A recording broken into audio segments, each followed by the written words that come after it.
Jadi ini masalah bangsa, ya. Ini persoalan bangsa kita, ya, bangsa yang besar dengan biaya puluhan triliun, tapi hasilnya adalah kecurangan.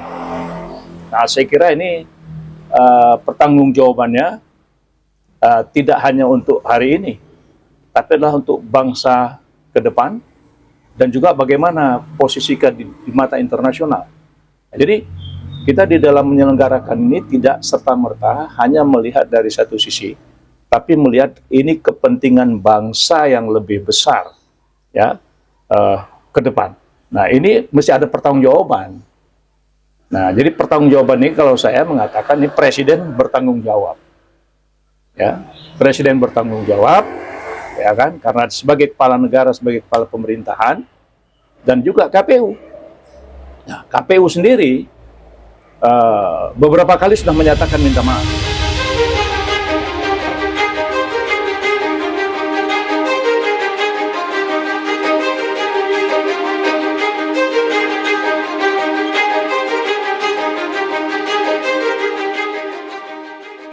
Pemirsa, berjumpa lagi dalam Bincang Spesial Jurnal Politik TV. Sepekan setelah hari pemungutan suara pemilu 2024, terjadi berbagai kegaduhan seputar proses dan hasil sementara pemilu yang hadir di ruang publik. Mulai dari sikap para peserta pemilu yang mulai menuding ada kecurangan yang menguntungkan salah satu pihak peserta pemilu, ada aksi-aksi masyarakat ke KPU maupun Bawaslu di berbagai daerah. Terakhir, yang terkini, muncul sikap 100 tokoh nasional dengan isu utama tolak pemilu curang, terstruktur, sistematis, dan masif. Bersama kita sekarang sudah hadir salah satu dari 100 tokoh nasional itu, Bapak Dr. M.S. Kaban. Pak Kaban, kita ingin konfirmasi ini. Pak Kaban, di media sosial itu tersebar nama-nama, ada mantan Panglima ABRI, Jenderal Faurozi, ada mantan Ketua Umum Muhammadiyah, Pak Din Samsudin, dan salah satu namanya adalah Pak Kaban, tercantum sebagai 100 tokoh menolak pemilu curang, terstruktur, sistematis, dan masif. Ini gimana Pak Kaban? Ya, jadi alhamdulillah 100 tokoh itu merupakan sebagian dari tokoh-tokoh bangsa yang memiliki kepedulian, ya, memiliki ketajaman rasa kecintaan terhadap NKRI, terutama dalam rangka untuk mengukuhkan kedaulatan rakyat yang diejawantahkan dalam katakanlah pemilihan umum, pemilihan presiden dan wakil-wakil rakyat. Jadi setelah mengikuti dari proses awal, ya,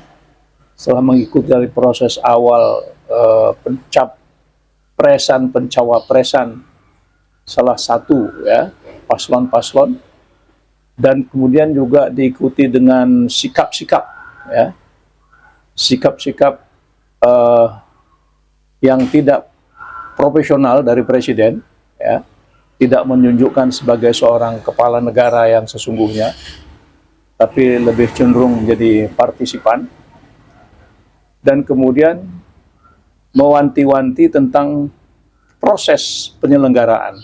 Nah, jadi saya kira para tokoh-tokoh ini mengikuti dari A sampai Z semua proses kita menghadapi penyelenggaraan pemilihan umum ini, sampai pada berdasarkan kepada fakta-fakta yang ada juga, itu tidak bisa dihindari, ya. Jadi penyelenggara pemilihan umum, ya, tidak bisa menghindari diri dari katakanlah tudingan, ya, tudingan terhadap penyelenggaraan pemilu yang curang. Nah, saya kira amanat undang-undang itu bahwa pemilihan umum itu harus jujur, adil, ya. Jadi jujur adil itulah yang disoroti dan dilihat bahwa dalam proses penyelenggaraan ini, ya, jadi proses penyelenggaraannya itu sangat kentara, ya.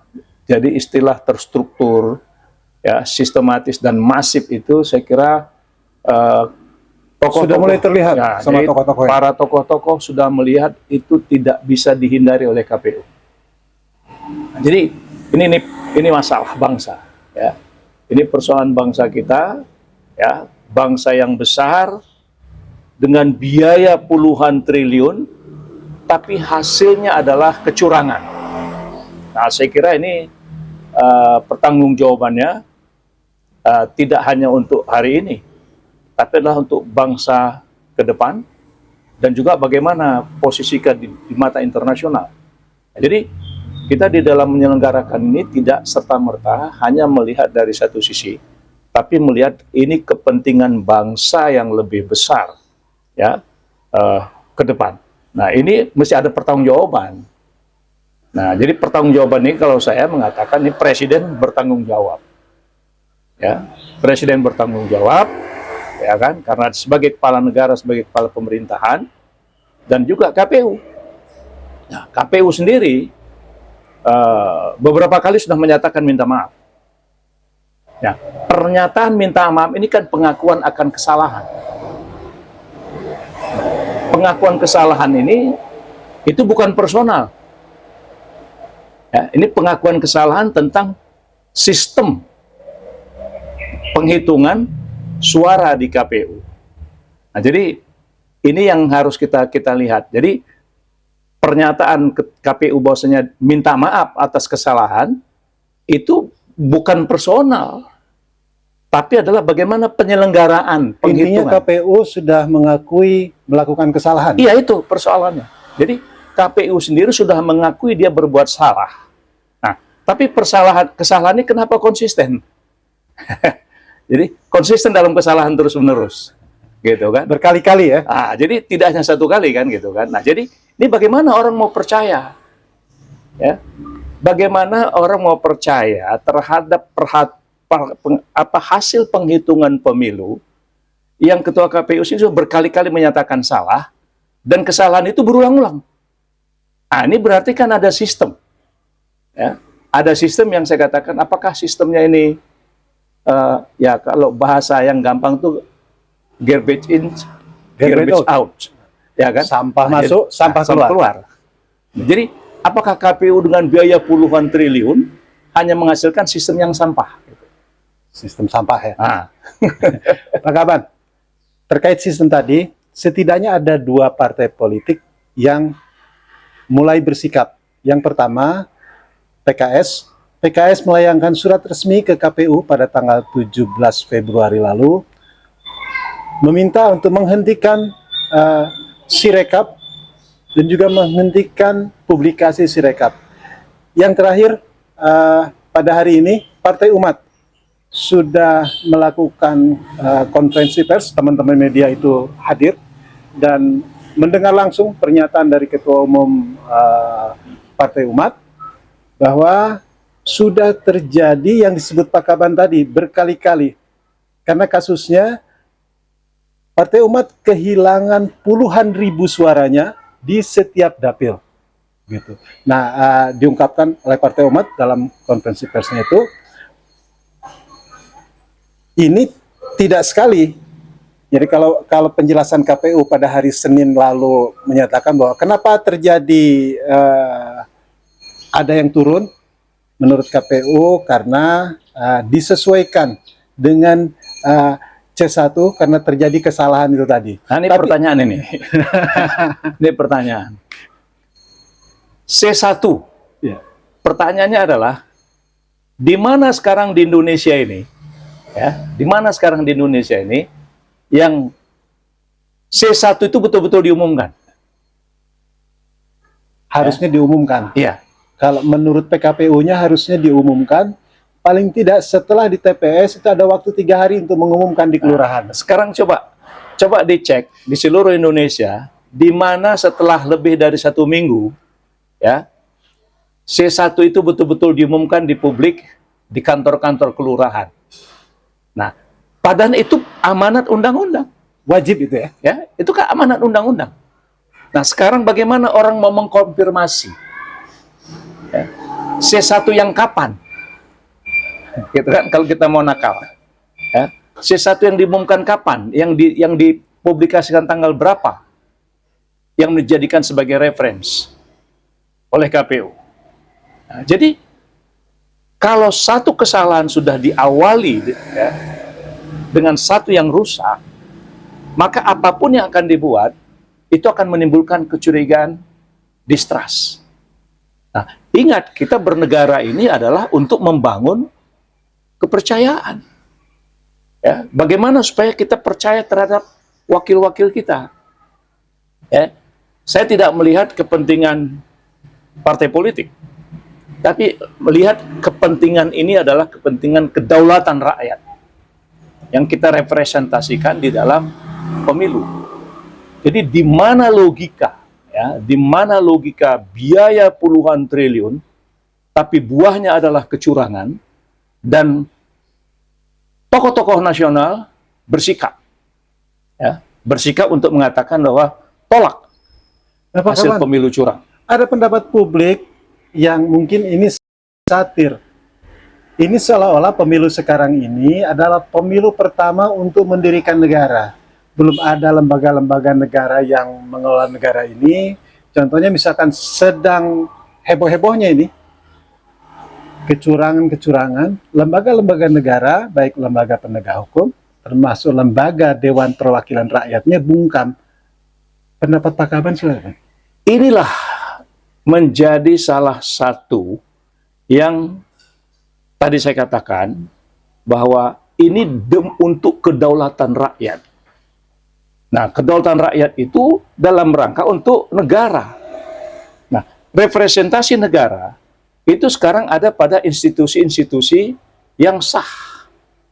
Katakanlah ada Kejaksaan Agung, ada Kepolisian Negara, ada Presiden Republik Indonesia, ada Ketua MPR, ada Ketua DPD, ada Ketua DPR RI. Ya. Pertanyaannya, mengapa mereka nggak berfungsi? Tidak bersuara juga ya. Ya. Mengapa mereka tidak berfungsi? Ya, bukankah mereka digaji oleh rakyat? Ya, dengan fasilitas yang sangat luar biasa. Apakah DPR tidak melihat bahwa ada terjadi proses penyimpangan? Apakah BIN tidak punya informasi tentang penyelenggaraan pemilu yang rusak? Apa Kejaksaan Agung tidak punya data-data terjadi penyimpangan-penyimpangan itu? Nah, ini kenapa ini terjadi semua? Kok sepertinya institusi negara ya diam 1000 bahasa terhadap penyelenggaraan kecurangan. Jadi seakan-akan semua sudah tersihir, terhipnotis, ya, seakan-akan ya terimalah apa adanya. Jangan lupa, ini taruhannya adalah Indonesia ke depan. Krisis politik ini, ya, krisis politik ini dapat berkepanjangan yang menimbulkan disharmoni kita dalam kehidupan berbangsa dan bernegara. Jadi presiden, presiden ini harus bertanggung jawab. Ya, terhadap semua proses penyelenggaraan ini adalah karena presiden dari awal sudah tidak memposisikan diri sebagai kepala negara. Ya, dia menempatkan diri sebagai partisipan yang kemudian menikmati suasana yang kisruh seperti ini. Nah, sudah tentu ya saya tetap memberikan terus support kepada apa yang sudah disepakati dalam konferensi pers 100 tokoh dalam merespon persoalan perkembangan hasil pemilu curang yang memang ini harus ditolak. Akan ada rencana untuk bertemu atau mendesak lembaga-lembaga negara ini untuk melakukan sesuatu? Ya, seharusnya Ya, jadi ini kita bicara seharusnya ya, tidak harus didesak. Harusnya DPR itu mereka tidak perlu debatable tentang perlu melakukan hak angket. Tidak perlu berdebat lagi. Tidak perlu ada perdebatan. Ya.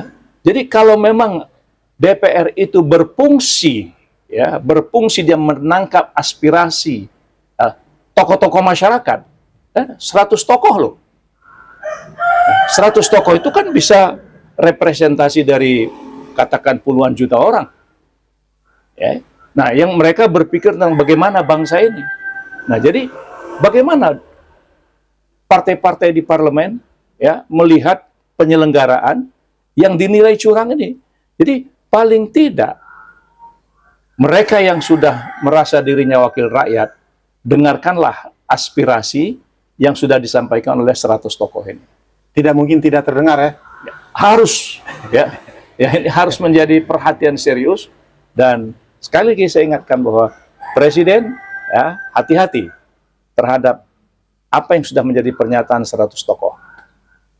Baik, Pak Kaban.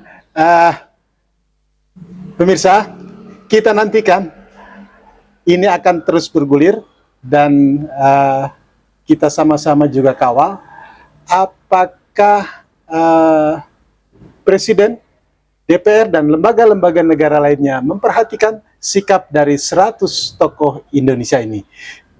Ikuti perbincangan telah menarik lainnya seputar perkembangan politik di tanah air pasca pemilu 2024 hanya di Jurnal Politik TV. Bila taufiq wal hidayah, wassalamualaikum warahmatullahi wabarakatuh. Merdeka. Allahu Akbar.